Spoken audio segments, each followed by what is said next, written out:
श्री स्वामी समर्थ. माझ्या चॅनलवरती तुमचं खूप खूप मनापासून स्वागत आहे. तर उद्या आहे वटसावित्री म्हणजे वटपौर्णिमा. वटपौर्णिमेच्या दिवशी कोणती साडी नेसावी आपण ते जाणून घेऊन या. वटसावित्री पौर्णिमा ही 10 जून 2025 रोजी आहे. योग्य रंग निवडून पूजा केल्यास व्रताचं पूर्ण फल मिळतो. काळा, गंधक निळा आणि तपकिरी रंग टाळा, कारण की लाल, गुलाबी, पिवळा, केशरी, हिरवा हे शुभ मानले जातात.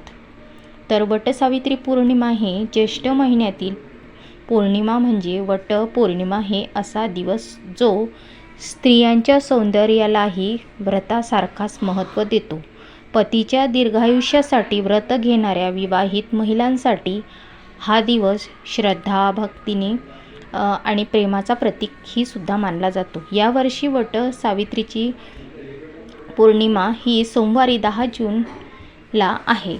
तर आपण ती 10 जूनला साजरी करणार आहोत. तर या दिवशी पारंपरिक साज शृंगार, साडीची रंगसंगती, वडाच्या झाडाची पूजा आणि 7 फेरे या अनन्यसाधारण महत्त्व आहे.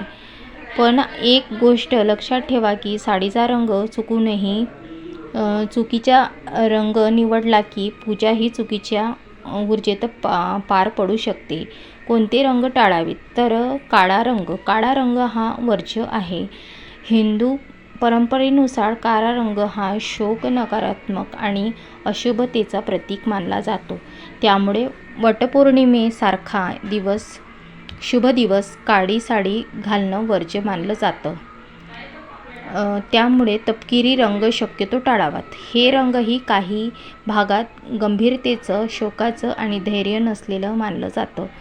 यामुळे या दिवशी सकारात्मकतेच्या लाटेत विरघळण्यासाठी हा रंग न घालणेही योग्य ठरतो.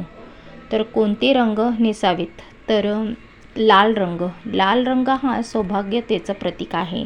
तर वटपौर्णिमेसाठी सर्वात लोकप्रिय रंग म्हणजे समर्पण, शक्ती आणि सौंदर्य दर्शवणारा रंग म्हणजे लाल. आणि गुलाबी रंग हा कोमलतेचा आणि प्रेमाचं प्रतीक आहे. नवविवाहितांसाठी हा रंग शुभ मानला जातो. त्यात एक गोडावा आणि माधुर्य प्राप्त होतो. पिवळा रंग हा आनंद आणि सकारात्मकतेचं प्रतीक आहे. हा रंग आध्यात्मिकदृष्ट्या ज्ञान, समृद्धी आणि प्रसन्नतेचं सूचक आहे. त्यानंतर आहे केशरी रंग हा भक्त आणि ऊर्जा याचं प्रतीक आहे. विशेषतः पूजा अर्चेच्या प्रसंगी केशरी रंग सौंदर्य आणि आंतरिक ऊर्जा वाढवितो. त्यानंतर आहे हिरवा रंग हा समृद्धी आणि नवीन सुरुवातीचं प्रतीक आहे. हिरवा रंग ह्या स्त्रियांच्या नातेसंबंधातील वाढती नाती, समृद्धी आणि प्रगती दर्शवितो.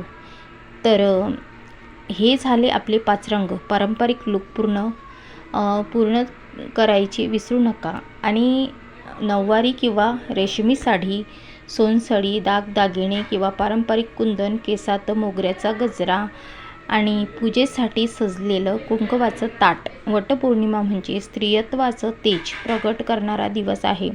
योग्य रंगाच्या साडीत, साजशृंगारात आणि भक्तिभावाने गुंतून या दिवशी सौभाग्याची प्रार्थना करायची आहे. तर अशा प्रकारे वटसावित्रीचे मी तुम्हाला रंग म्हणजे त्या दिवशी कोणत्याच रंगाच्या साड्या नेसायच्या आहे आणि त्याचं काय काय प्रतीक आहे मी तुम्हाला सांगितलेलं आहे. तर तुम्हाला व्हिडिओ आवडला असेल तर लाईक, शेअर, सबस्क्राईब नक्की करा आणि बेल आयकॉन क्लिक करा. श्री स्वामी समर्थ. जय जय स्वामी समर्थ.